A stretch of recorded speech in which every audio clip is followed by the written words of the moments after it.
देखिए, मेरी रिज़ाइन की वजह तो मैं डिटेल में कल ही बता पाऊंगा जिसमें ज्वाइनिंग है, लेकिन मैं जो जन भावना थी, जो मेरे कार्यकर्ता हरियाणा और राजस्थान के थे उनकी भावना थी, और जो मेरी व्यक्तिगत भावना भी थी कि कांग्रेस पार्टी है वो इंदिरा जी और राजीव जी की पार्टी नहीं रही, और भारतीय जनता पार्टी जिसको मैं कल ज्वाइन करने वाला हूँ, मैं समझता हूँ वो देश हित में सोचती है। नरेंद्र मोदी जी के जो कार्यशैली है, मैं समझता हूँ सबसे बेहतरीन प्रधानमंत्रियों में से हो तो गलत नहीं होगा।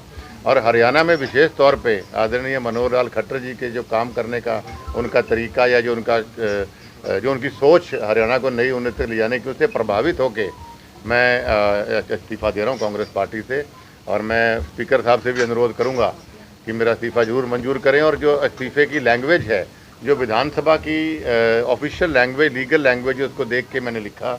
और क्योंकि मैं इसमें तजुर्बा भी कह सकता हूँ, मैंने जब लोकसभा का सांसद बना हिसार से, तो मैं दूसरी बार इस्तीफ़ा दे रहा हूँ विधानसभा से, तो मुझे उम्मीद है कि जल्दी मंजूर हो जाएगा, बिकॉज एब्सोल्युटली करेक्ट लैंग्वेज के लिए। कल सर बीजेपी जब आप ज्वाइन करेंगे वहाँ कौन कौन होगा सर, बड़े लीडर? वो तो बीजेपी के साथी बता पाएंगे, लेकिन मनोहर लाल खट्टर जी मुझे आशीर्वाद देने जरूर आ रहे हैं। उनके अलावा कौन आ रहा है इसका मुझे अभी पता नहीं।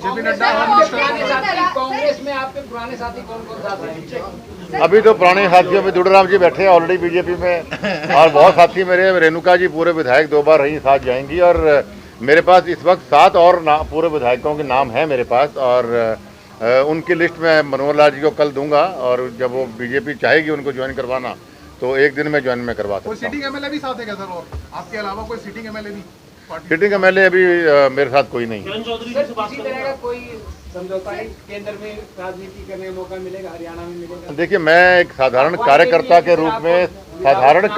के रूप में भारतीय जनता पार्टी ज्वाइन कर रहा हूं, और मुझे उम्मीद है कि मेरे सभी कार्यकर्ताओं को, चाहे वो हरियाणा के हैं, चाहे वो राजस्थान के हैं, या पार्ट्स ऑफ पंजाब है, हमें पूरा सम्मान दिया जाएगा। सर, ये कहा जा रहा है कि आप हैं जी, देखिए, चुनाव आदमपुर से कौन लड़ेगा इसका फैसला भारतीय जनता पार्टी करेगी, और लेकिन आदमपुर हल्के के लोगों की और मेरी इच्छा भव्य बिश्नोई को चुनाव लड़ने की अवश्य है, लेकिन फैसला जो पार्टी करेगी उसका सम्मान करूंगा। परिवारवाद को ध्यान में रखती है ये पार्टी, तो आप तीनों क्या अब आगे चुनावी राजनीति के अंदर रहेंगे, या एक ही आप में से चुनावी राजनीति में रहेंगे?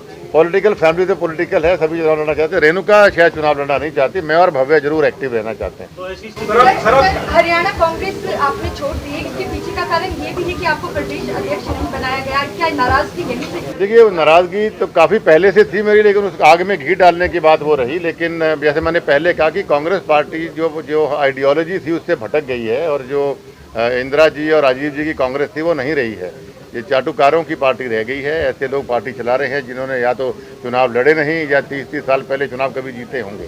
सारे फैसले गलत हैं, सारे फैसले पूरे हिंदुस्तान में गलत होते जा रहे हैं। इससे कांग्रेस पार्टी मैं समझता हूँ बिल्कुल खत्म होने का किसको मिलेगी ये भाजपा को देखना है, लेकिन आपकी प्राथमिकता खुद लड़ने की होगी या भव्य को लड़वाने की? मेरी प्राथमिकता भव्य की रहेगी।